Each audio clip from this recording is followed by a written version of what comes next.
Okay, so welcome to a 30-minute introduction, an introduction to creating a general fundraising strategy that also includes online fundraising. I will send all these slides around to everyone afterwards, so you've got them for anyone else who wants to listen to what you've heard today as well, and they'll just be available on YouTube from that point as well. So to start with, generally what makes up a fundraising strategy, and then we'll specifically look at how the online fundraising element could be compiled in a little bit more detail as well, seeing as that is the focus of local giving. So to start with, the aims of a strategy, essentially, you need to assess any present strategy, if there is one, before identifying and completing a new strategy. So that's always step one. Some organisations may be doing a strategy for the first time, which is absolutely fine. But if you've had a previous one, it's definitely worth doing that. A strategy should always include realistic action plans. It should include appropriate targets and a knowledge of the systems, tools, and training that you might need to put those actions in place as well. And the best fundraising strategies are just clear and simple, so that you're able to add a bit more detail as you go along the way and actually action them as well. A strategy should really give you a guide to the point where you're financially sustainable. So that's what a strategy should always aim to achieve in the long term. And just generally for you to be able to continue and increase, if necessary, the levels of the work that you're already doing as well. So the aims of the strategy should essentially be to establish the best ways to begin or continue or build up the amount of sponsorship or grants that you're gaining from individuals or from trusts or from businesses, and a variety of other things as well. Before you say worth being aware of the potential issues that might come up, the one that I particularly want to highlight for Wales groups is obviously bilingual needs. It is definitely worth making sure that everything in your strategy does take into account whether you need to supply bilingual content as well. On average, there's around 90% of the Welsh population that do speak Welsh, but some counties, particularly North Wales, West Wales, it's much closer to say 60%. So particularly if you're based in those regions, it's really essential to be able to offer people the means to support you through the medium of Welsh. As of recent laws, as recent as 2011 as well, it's not compulsory for people to provide services in Welsh, but there is a clear expectation that Welsh speakers should be provided for. So that is particularly then relevant with communications that you might be having externally. So particularly as part of a fundraising campaign, it's always worth offering people the chance to, be able to read about your work, or you're trying to reach them in Welsh as well, if that is their preference. And then that can just really help with building support and loyalty and building donor relationships as well. Essentially, Welsh should be an opportunity, not a barrier, and it will probably really come into play when you're gathering people's opinions as well about your organisation, because as we see in a minute, interviews and things that are really important. As per the image on the screen there as well, as many of you probably know, you can allow donors to support you through the medium of Welsh through your local giving donation page. And every page will have the Welsh flag at the bottom of it, and then on clicking that, it will change your local giving bit, such as the button that ordinarily says donate now, all into Welsh, and someone could go through the entire donation process then in Welsh as well. Some groups would choose the content of their donation page to be bilingual all the way through. Other groups would then just share a link of their page in Welsh and their page in English, because the link changes slightly when you do click that Welsh flag. You do then have a second Welsh link to apply in that sense. Any questions about that, do let me know afterwards though. Before you can really begin on your strategy, the first thing to do is some initial research. Initial interviews with senior staff, trustees, committees, those sorts of groups of people who know the organisation well and might have something really to contribute in terms of what they'd like you to do or what is actually feasible to do as well. There should be a good chunk of desk research that goes alongside that in terms of looking at any present or past strategies as well, in really researching the current funding environment. And a good chunk of that is also competition analysis, which we'll look at a little bit further down the line as well. It's definitely worth doing a SWOT analysis. Some people will be really familiar with that, but for those that aren't, it's looking at the strengths, weaknesses, opportunities, and any threats that might come up with your organisation as well. and particularly just to really think it through in practical terms of, actions that you need to consider and how realistic they actually are. You can always find examples of SWOT analysis online as well. It's really important to ask questions like, where are you now? Where do you need to get to over the next few years? Why? What can you afford to invest in fundraising, either in time or in money? How long do you have to raise that income? What's the pressure? What's the time scale in terms of matching that with, say, deadlines for grants? Are you set up to receive donations? So is everything in place for those donations to actually get through to you? And then generally, what resources do you have available? Like, do you have a working website? Things like that.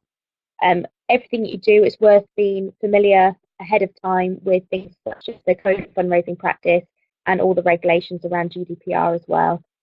And there should really be, there'll normally always be a really strong focus in fundraising strategies around securing grants from trusts and foundations as well. So in that sense, you'll need to be really aware of your current projects, the future projects, and anybody that's supported you in the past as well, because that'll affect your decisions based on that too. So the first phase there's three particular phases of developing a fundraising strategy, but the first phase is understanding the external challenges and the opportunities for funding. So to be able to realise the most likely sources of fundraising, you really need to be aware of your organisation's own data and also publicly available data, say for your cause type or for your area, or the demographic of your community, anything like that as well.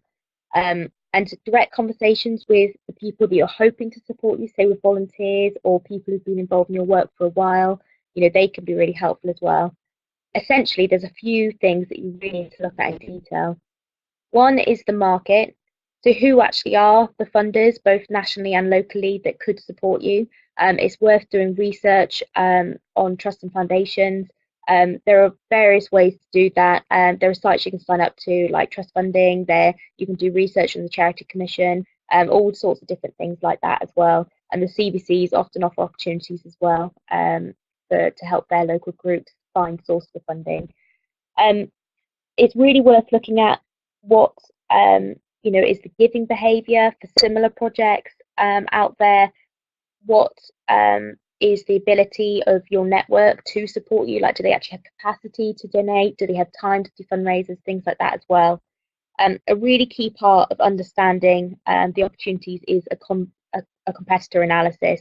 So as I mentioned previously, it's really important to look at what similar organisations are doing. Loads of organisations do really well out of this, because in and of itself, that will then help you find lots of opportunities. So for example, it might be you already know who your local and national competitors are, as in who are the organisations doing similar work to you in a different area or in a different building, whatever it is.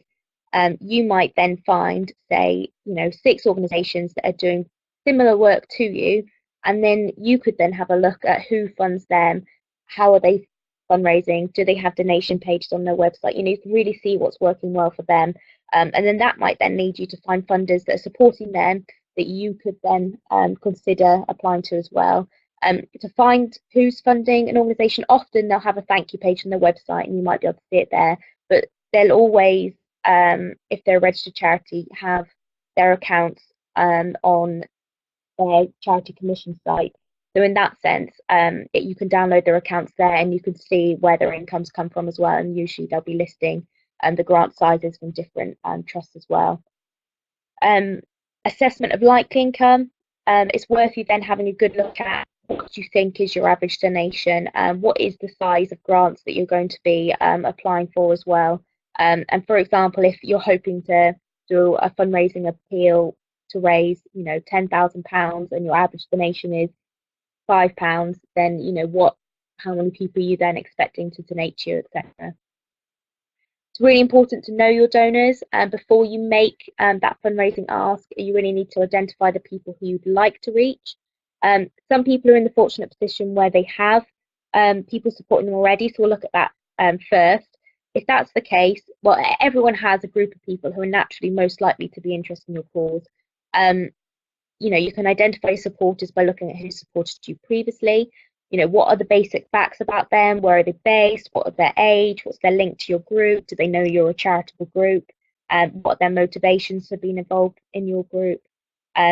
which businesses or trusts are interested in the sort of work that you're doing, what sort of people want to support you, and generally also what relationships and networks do you already have. Particularly if your trustees say have a really good business network, or they have previously worked on the funding side of things and have relationships with various trusts. Whatever it is, people may also have those relationships that you can tap into as well. And essentially, you need to get an idea of what your ideal donor will look like as well, so that then you can be ready to get in touch with those people. If you do have existing donors, it's really worth doing something like a survey or asking for a phone call chat with some of those existing supporters to understand why they're supporting you already, because that can then really help you gather a strong case for support, which we'll look at again in a little bit. For those who haven't had individual support them before, it's really worth you having a really good look at who it is that's involved in your organisation, who interacts with your organisation in some way. We all have a network in that there are people that interact with us. Maybe they don't know your whole organisation's work, but they'll definitely know some of it. So in that sense, you'll come up with the generic ones as on the presentation here, of the different groups that interact with you, as well as bespoke ones for your group. And then the easy thing to do then is to send one kind of blanket communication to all of those different groups, asking them to support you. But actually, it's much better to segment your asks and think that, right, okay, with that group, it's really appropriate to ask them to donate. But actually, that group, maybe they don't have the means to donate, but they'd love to do a fundraising challenge. Or actually, that group of people, I'm just going to really ask them to spread the word. And then in that sense, you're looking at the network, you're working out what's the most appropriate message for the main key groups, and then you're sending that appropriate message to them, so they're then likely to engage because you've approached them in the most reasonable way, as it were, as well. There are then multiple channels for encouraging individuals to support you. The most effective strategies will incorporate a mixture of these. There's offline fundraising in terms of collecting cash. That could be at things like raffles, or literally a donation bucket. It could be face-to-face fundraising in terms of events, or door-to-door, if that's the sort of thing your group looks into. It could be direct mail. It could be paying for things like advertising. It could be paying for things like boosts on your Facebook posts. It could be physical events. It could be phoning people. Online fundraising then refers to things such as email, social media, having a website that has the information about how people can support you and the tools for them to actually do that, such as donate buttons as well. The crowdfunding or online fundraising, it all fits in with that aspect, and we'll look properly at that in more detail as well, because obviously that's specifically what local giving can give you support with as well. So yeah, crowdfunding, online fundraising refers to raising money from individuals online, and that could be raising money against a target, or encouraging sponsorship, or individuals encouraging sponsorship on your behalf, and we'll look at that in more detail as well in a bit. So the second phase is understanding your capacity as an organisation to raise the money that you're hoping to raise, and gaining an understanding of any internal challenges that you might have in trying to do that. So once you've had a good look at the opportunities out there, then you really need to look at how internally you can successfully engage with those opportunities as well. So it's really worth to start with reviewing your case for support. This might be something you want to do as an organisation. For example, it might be that you want to, do a fundraising appeal, or more social media posts, or an application, whatever it is. All of those things need a really good case for support. You need a really good idea of how to communicate your message, and essentially how to encourage people to support you. So a really good case for support, again, you can find templates of this all over the internet, and every organisation should have one. It should be based on your vision, your mission, your values as an organisation.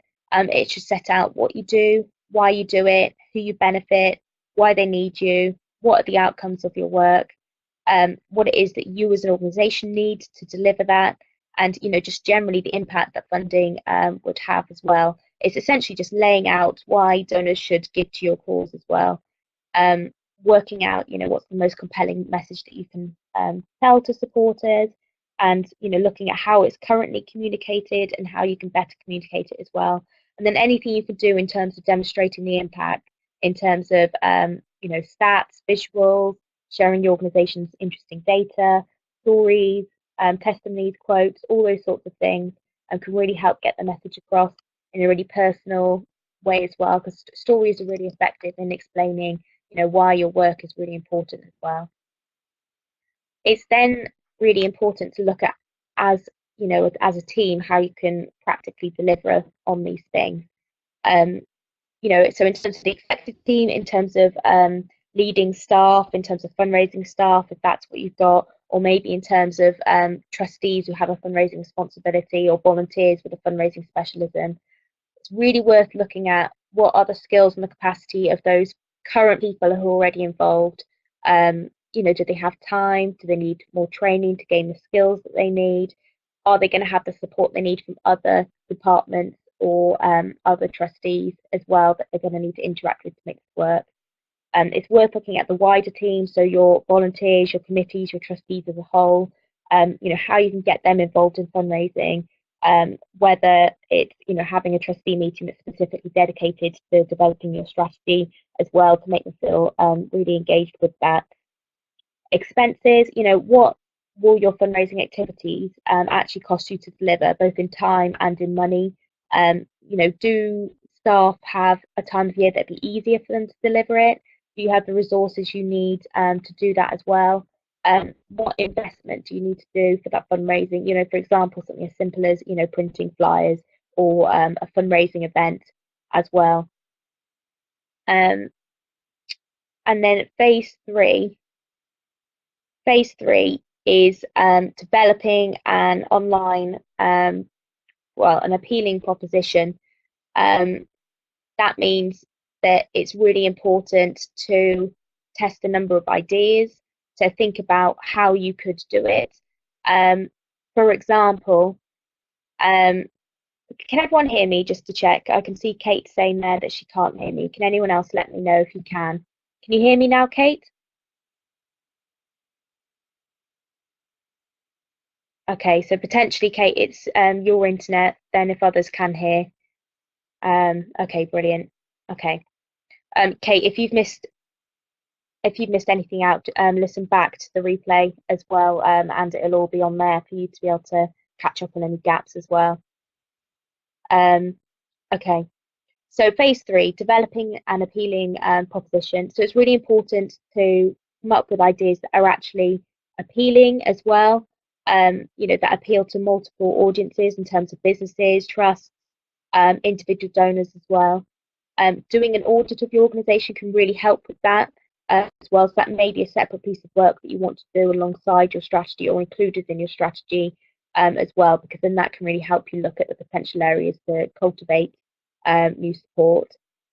You'll need to identify a strong proposition for each of your key target groups. So it may be that you have a different proposition for trusts, say, to then you have from individuals, because they can each support you at different times in different ways. And essentially, you need to have a proposition that is, important and compelling enough to really, engage those funders and secure them as well, because it's really good to secure ongoing support like that as well. Once your fundraising strategy has been drafted, a key part of it will then be going back over it so that you can create a set of conclusions to include at the end. So there'll be outcomes, there'll be recommendations, and it should be a summary then that explains the best way forward with fundraising, based on the evidence you've collated, analysed and generated, and then those recommendations could then be used to create action points that you can then put in place. It's really worth noting whether there's any areas of development in creating that appealing proposition. For example, any training, or whether you need to invest in something like a new database or new software package, whatever it is to help you work most effectively. You'll then need to make sure that everyone understands how to overcome any challenges that your organisation faces, and then to carry out all the action points, and actually make sure you can carry out all those action points. It's really important to be realistic and not overburden yourself, so you're never ever going to be able to deliver this strategy. because you want to reach your full potential for generating income as well. In terms of ongoing work, it's really important for you to show the key recommendations, particularly those conclusions, to the wider staff, volunteer, trustee team, whoever it is in your organisation that's going to be involved. And they should have a chance then to provide feedback against those recommendations that they can then be adapted and included for the final draft as well, as it were. It's definitely worth being really open to them challenging you in that. And even though you want to involve everyone at the end in those recommendations, it's really important to have involved key leading staff or trustees or volunteers along the way, consulting them throughout the process as well.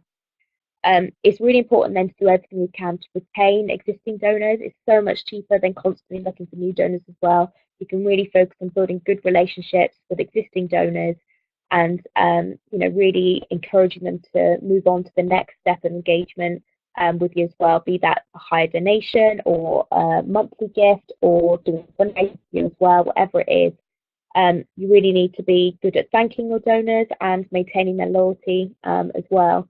It really helps with your budget if you can, really invest in supporting existing donors as well. Hopefully then those donors can be with you for a number of years and you can really treat them as long-term partners who've really helped, your cause to continue and develop as well.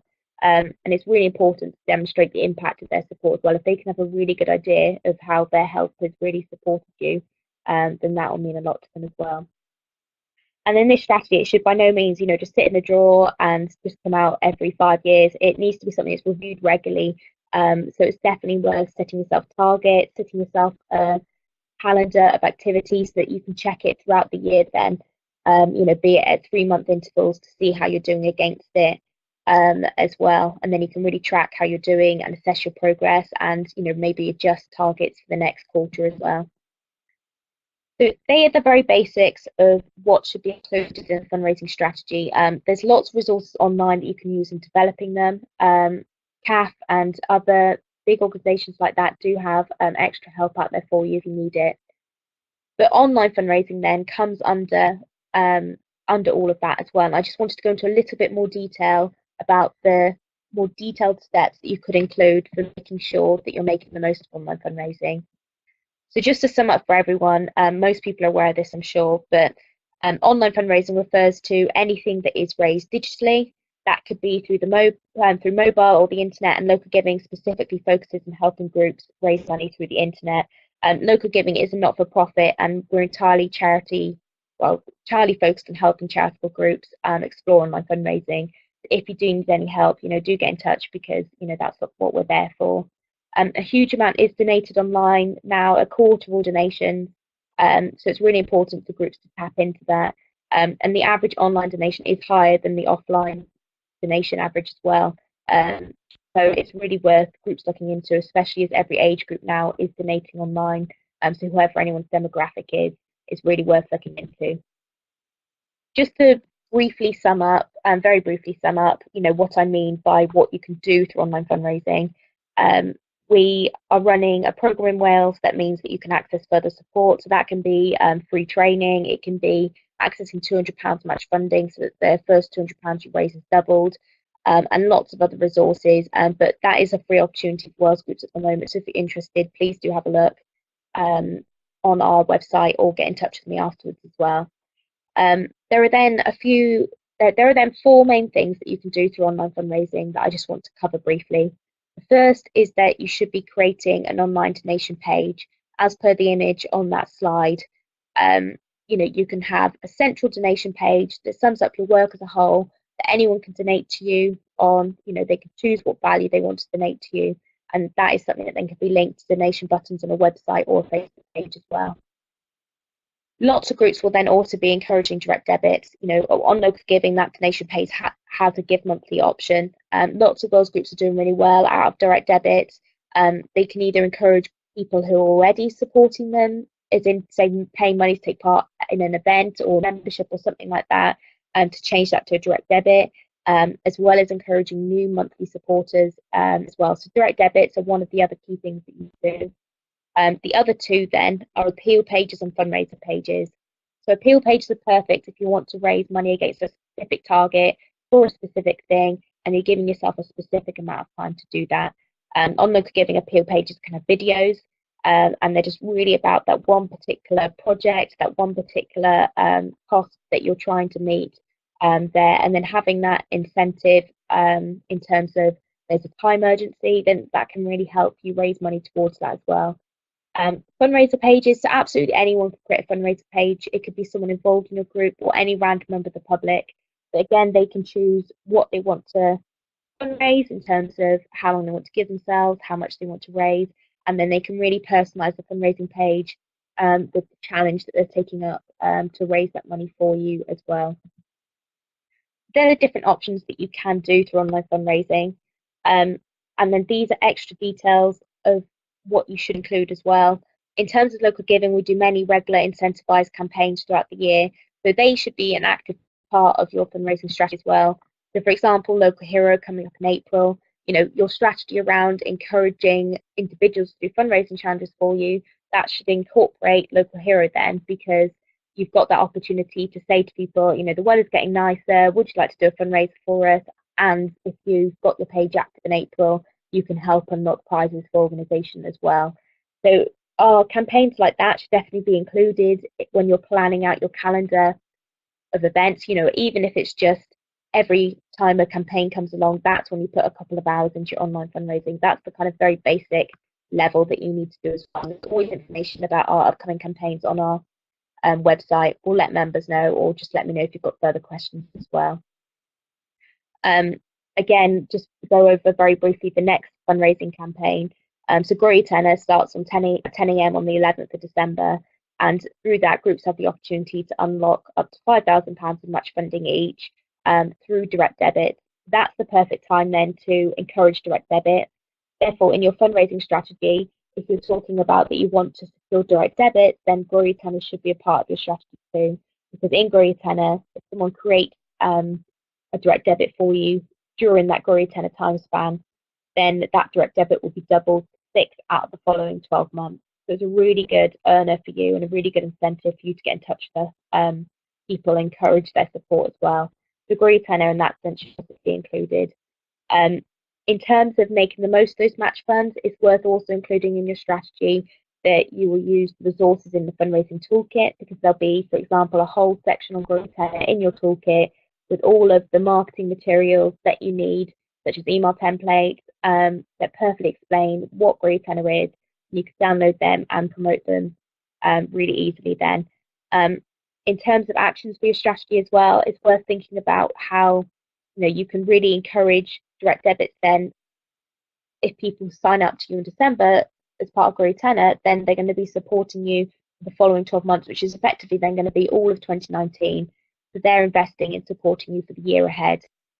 Just to give you an idea, 10 people giving you £10 a month, that equates to £1,440 a year. So it's a really good earn anyway. But with the 6 months of doubling, that's going to become £2,160 a year, or even more with gift aid. So just from 10 people there, you can have a really good income. So it's really worth including this in your strategy as well.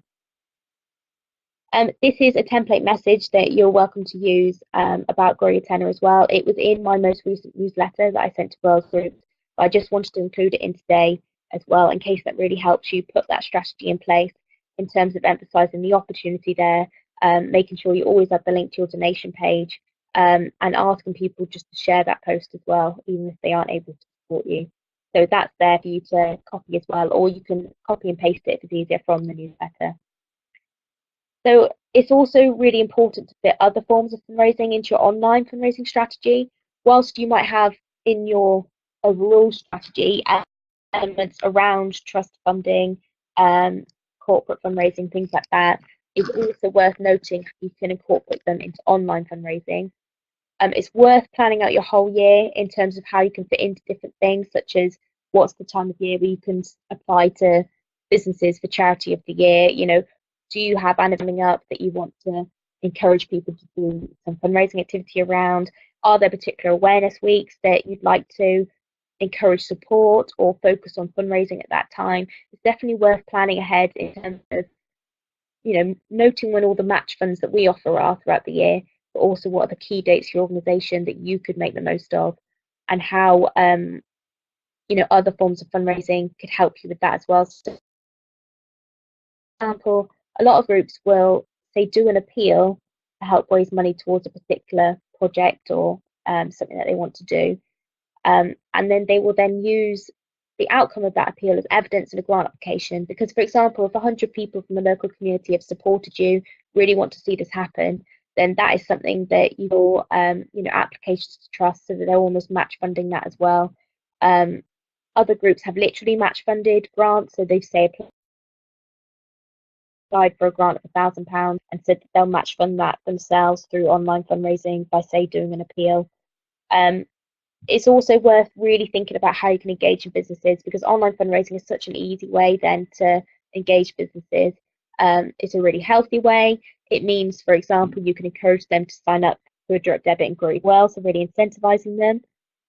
It also, the simplest thing to do is to encourage to get the staff to do fundraisers either collectively or individually. They can have fundraising pages for your cause, and then that then is extra income for you as well. And a lot of businesses will say do something every Friday afternoon for one particular charity, or on a monthly basis as well. But just to really help you reach out to businesses, I've included a template email here. Again, it was in my Wales newsletter that I sent around last week, so you can easily copy and paste it from there. But just really emphasising what it is that you do, how they can help you. The different fundraising ideas that they could do for you. Things as simple as a dress down day or a cake sale, or something as bespoke or as extreme as they like, such as collectively walking a step for every one of the people that live in both the businesses and your local community. They can easily do anything like that. That's the sort of message that you can use. I would always contact a business first by email, and then always include something to say that you'll be giving them a call in the next week to discuss it further. If you're still doing that, that interactive phone call, but they've had the email first, they kind of maybe vaguely know what you're on about as well before you get in touch. So in terms of actions for starting fundraising online, in your strategy, if it's something brand new for you to start with, then you're going to have initial actions for this.